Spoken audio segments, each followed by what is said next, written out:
কুমিল্লার নাঙ্গলকোটে চট্টগ্রাম থেকে ছেড়ে আসা ঢাকাগামী আন্তনগর মহানগর এক্সপ্রেস ট্রেনের একটি এসি বগি লাইনচ্যুত হয়েছে। সোমবার বিকাল ৩টা ৫ মিনিটের সময় ঢাকা চট্টগ্রাম রেলপথের খান্নাপাড়া মাজার এলাকায় এই দুর্ঘটনা ঘটে। এতে আহত ও নিহতের ঘটনা ঘটেনি। প্রায় ৪ ঘন্টার মধ্যে উদ্ধারকারী ট্রেন আসেনি। ট্রেনে থাকা রফিক ভান্ডারী নামে এক যাত্রী জানান, মহানগর এক্সপ্রেস ট্রেন দুপুর 12:30টার দিকে চট্টগ্রাম থেকে ঢাকার উদ্দেশ্যে রওনা দেন। তার মধ্যে নাঙ্গলকোট ও হাসনানপুর রেললাইন স্টেশনের খান্নাপাড়া ও মাঝিপাড়া এলাকায় আসলে বিকট শব্দ হয়। পরে যাত্রীরা ট্রেন থেকে নেমে দেখেন 11 নং এসি বগি 4টি চাকা রেললাইন থেকে পড়ে যায়। চিটাং থেকে কুমিল্লা স্টেশন নামলে ঠিক আছে, ট্রেনটা এখন এই ফেনীর পার হয়ে নাঙ্গলকোটের আগে ট্রেনটা দুর্ঘটনা ঘটছে। 12:30টার ট্রেনটা চট্টগ্রামতে ছাড়াইছে, ঠিক আছে।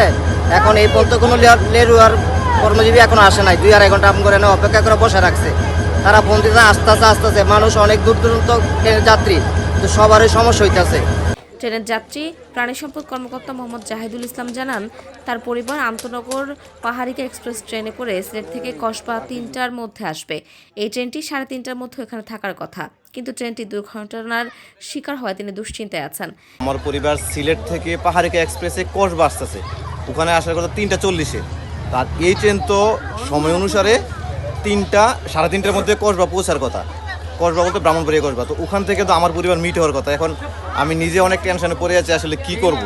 তো স্বাভাবিকভাবেই খুব। এছাড়াও একাধিক যাত্রী জানান, ট্রেনের চাকা লাইনচ্যুত হওয়ায় তারা 4 ঘন্টা ধরে রেললাইনের পাশে দাঁড়িয়ে আছে। অনেকেই বিকল্প পথে নিজ গন্তব্যে রওনা দিচ্ছেন। সন্ধ্যা 7টা পর্যন্ত কোনো উদ্ধারকারী ট্রেন ঘটনাস্থলে আসেনি। তবে ডাউন লাইন দিয়ে অন্য ট্রেনের চলাচল স্বাভাবিক রয়েছে। ট্রেন চালক মোহাম্মদ শহীদুল্লাহ জানান, গাড়ি চলন্ত অবস্থায় গাড়ির পরিচালক গার্ড তাকে জানান গাড়ি দ্রুত দাঁড় করানোর জন্য। তখন তিনি গাড়িটি দাঁড় করালেন। পরিচালক সহ কয়েকজন নেমে দেখেন ইঞ্জিন থেকে 11 নং গাড়ির সামনে 4টি চাকা পড়ে গেছে। বিষয়টি দ্রুত চট্টগ্রাম পাহাড়তলী কন্ট্রোল রুমে জানানো হয়েছে। কন্ট্রোল রুম থেকে জানানো হয়েছে, 16টি বগির মধ্যে দুর্ঘটনার শিকার হওয়া বগিটি রেখে ট্রেন পুনরায় ঢাকার উদ্দেশ্যে রওনা দিবে।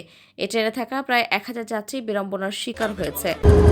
আমরা যখন গাড়ি রানিং অবস্থা, হঠাৎ করে গার্ড ফোন করলো যে কিছু একটা হয়েছে, সম্ভবত দ্রুত গাড়ি দাঁড় করান। গাড়ি দাঁড় করে দিল। কে বলছিল? গার্ড সাহেব। এখন গাড়ি দাঁড় করানোর পরে আমার এলএম সাহেব চেক করতে দ্রুত গেল, গার্ডও গেল, দেখলো যে ইঞ্জিন থেকে 11 নম্বর গাড়ি, 11 নম্বর গাড়ির সামনের টোলের 4 চাকা পড়ে গেছে। এইটুকু আমরা দ্রুত কন্ট্রোলকে জানালাম। পরবর্তী পদক্ষেপ হিসেবে কন্ট্রোল থেকে জানানো হলো, এক গাড়ি যে গাড়ি এফেক্টেড হলো ওই গাড়িটা রেখে বাকি সব গাড়ি নিয়ে ঢাকা চলে যাবে। Nangalkot rail station master Jamal Hossain জানান, দুর্ঘটনার শিকার ট্রেনের ইঞ্জিন সহ কয়েকটি বগি নিয়ে ট্রেন নাঙ্গলকোটে এসেছে। লাইনটিতে বগিটি রেখে ট্রেন পুনরায় ঢাকার উদ্দেশ্যে রওনা দেবে।